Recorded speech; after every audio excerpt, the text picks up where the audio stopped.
Now on this video, we're finally going to be starting with those wheels. So first thing we're going to do, go to create sketch. And I'm going to create this sketch at the end of our wheel axle. Just this front right one just here. And just zoom in to that area just a bit closer. You probably already guessed the shape that we're going to use. We're going to use a circle to add the basic shape of our wheel. We're going to make sure when we hover over the cursor that it goes to a circle shape. That just shows that we're placing it at the center of that wheel axle. So I'm going to add this, and at first I'm just going to judge it by eye. Now, because I've made these large arms coming down off the car, I'm going to be using some monster truck style wheels.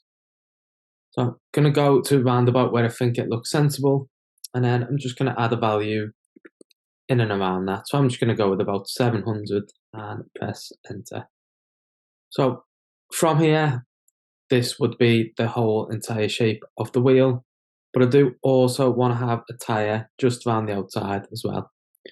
So to do that, I'm going to go to offset, which is just on the modify menu, select the curve or the shape, which is this circle that we've just added.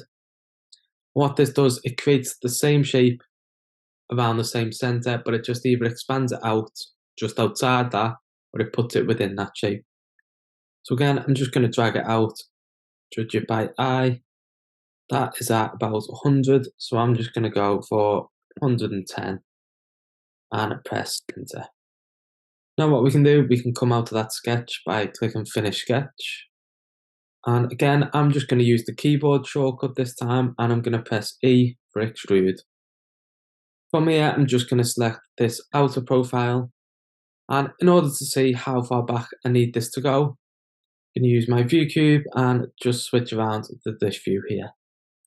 From here, I can then start to drag it back.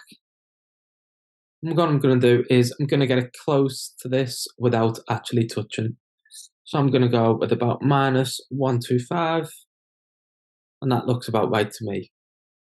Going to make sure that I'm adding this as a new body, and then simply click OK. Now from here, I've got the basic shape of a tyre. At the minute, it doesn't have any tread, and that's what we're going to add just now. So again, I'm going to go to create sketch, and I'm going to create this sketch on this front profile that we've just made.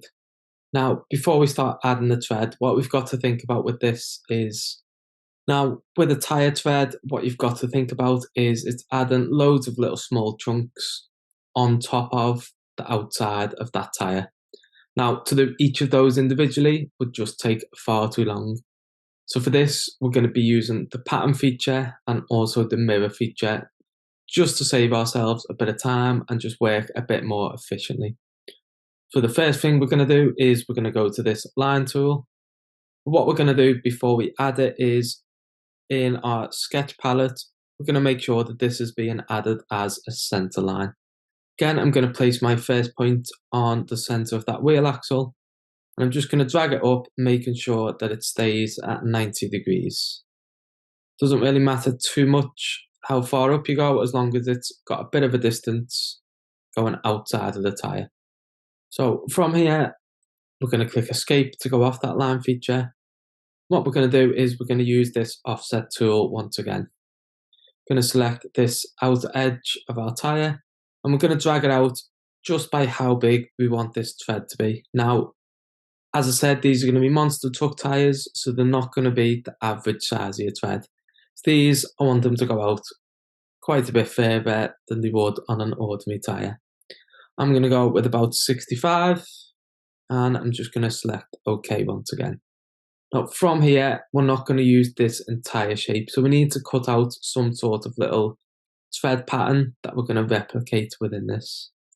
You could use spline if you want it to be a bit more shaped, but for now, I'm just going to stick with align tool once again. Now with the cursor, I'm going to make sure that this first point is locked in to the outer edge of the tyre that already exists. So it should go to this blue cross on our cursor. Now from that, I'm just going to click, and I'm going to do the same and make sure it joins the outer edge just here. From this, what we're going to do is we're going to select mirror, We're going to select that line that we've just added, and it's automatically going to select this mirror line to use. Click OK. Now what we can do, click Finish Sketch again, E for Extrude, and we're going to select those two profiles that we've just created either side of the mirror line. Set it back by the exact same value as we've made the tyre, but we're going to make sure instead of it being a join operation, we're going to make sure that it goes as a new body. So this is really important for our pattern feature. From there, we can click OK. So at the minute, this doesn't look like much of a tyre. So what we need to do, we need to replicate this thread all the way around. To do that, go to Create, select Pattern, and we're going to go for a circular pattern. Make sure the object type is set to bodies. We're going to select this body that we just created as our object. And our axis is going to be any of these circles that go around this tyre.